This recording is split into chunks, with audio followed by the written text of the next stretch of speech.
ආයිබෝවන් සුබ දවසක් ඔයාලා හැමෝටම. අද හදන්නේ අවුරුද්දට අඩු වැඩි බබාලට බර වැඩි වෙන සුප් එකක්. මේක බබාගේ උදෑසන වේලට රාත්‍රී වේලට ඔයාට හදලා දෙන්න පුළුවන්. තාමත් බබාට කෑම YouTube channel එක subscribe කරලා නැත්නම් අපේ channel එක subscribe කරන්න. ඒ වගේම bell icon එකත් click කරලා අලුත් videos දාපු ගමන්ම දැනගන්න. මුලින්ම මම pan එකට දාගන්නවා තෙල් ටිකක්.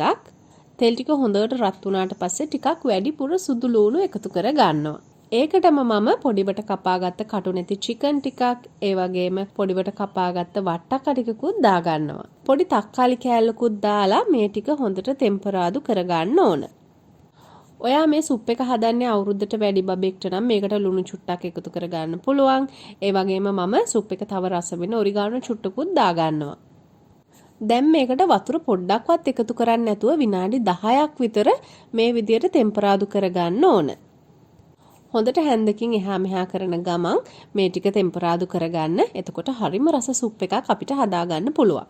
විනාඩි 10ක් විතර ටෙම්පරාදු කරගත්තට පස්සේ අපිට පුළුවන් මේකට තැම්බෙන්න අවශ්‍ය ප්‍රමාණයට වතුර තියන්න. ටිකක් වැඩිපුර වතුර එකතු කරගන්න අපි සුප් එකක් හදන නිසා.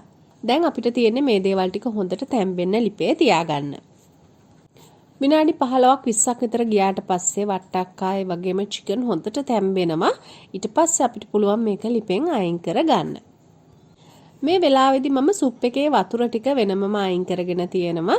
ඒ වගේම චිකන් ටිකයි වට්ටක්ක ටිකයි බ්ලෙන්ඩර් කප් එකට දාගෙන තියෙනවා. දැන් මම ලෑස්ති වෙන්නේ මේ කෑලි ටික හොඳට බ්ලෙන්ඩර් කරලා සුප් වතුරයකට එකතු කරගන්න. චිකන් ටිකයි වට්ටක්ක ටිකයි බ්ලෙන්ඩ් වුණාම මෙන්න මේ වගේ ක්‍රීම් එකක් තමයි තියෙන්නේ. මේක අපිට පුළුවන් සුප් වතුරයකට කලවම් කරගන්න. එතකොට මේ අපි හදාගත්ත සුප් එක හරිම රස වෙනවා වගේම සුප් එක හරිම ක්‍රීමි විදියට අපිට ගන්නත් පුළුවන්.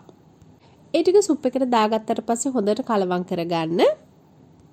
අවශ්‍ය නම් ඔයාට මේ වෙලාවේදී මේකට ගම්මිරිස් කුඩු චුට්ටක් එහෙමත් එකතු කරගන්න පුළුවන් අවුරුද්දට වැඩි බබෙක්ට සුප් එක දෙනවනම්. ඔන්න ඔය විදියට හරිම රස වට්ටක්ක සුප් එකක් ඔයාගේ බබාට හදලා දෙන්න පුළුවන් රාත්‍රී වේලකට වගේම උදෑසන වේලකටත්.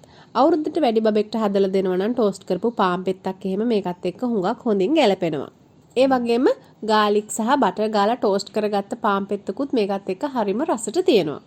මේ සුප් එක තවත් ක්‍රීමි රසට ඔයගොල්ලන්ට හදාගන්න අවශ්‍යයි නම් සුප් එකට අපිට පුළුවන් ෆ්‍රෙෂ් මිල්ක් එකතු කරගන්න. ඒකෙනුත් අපිට සුප් එක තව රසට හදාගන්න පුළුවන්. ෆ්‍රෙෂ් මිල්ක් අපිට දෙන්න පුළුවන් ඉන්නේ අවුරුද්දට වැඩි බබාලට. ඒ නිසා ෆ්‍රෙෂ් මිල්ක් එකතු කරගන්නවා නම් අවුරුද්දට වැඩි බබාට විතරයි දාලා හදාගන්න පුළුවන් වෙන්නේ. එහෙනම් ඔයත් මේ වගේ රස වට්ටක සුප් එකක් ඔයාගේ බබාට දෙන්න. හරි ලේසියෙන් බර වැඩි කරගන්නත් පුළුවන්. ඒ වගේම හුඟක් හොඳින් බඩ පිරෙන පෝෂණීය ආහාර වේලා. අපි අලුත් වීඩියෝ එකදී ආයෙත් දවසක හම්බ වෙමු. හැමෝටම සුබ දවසක්.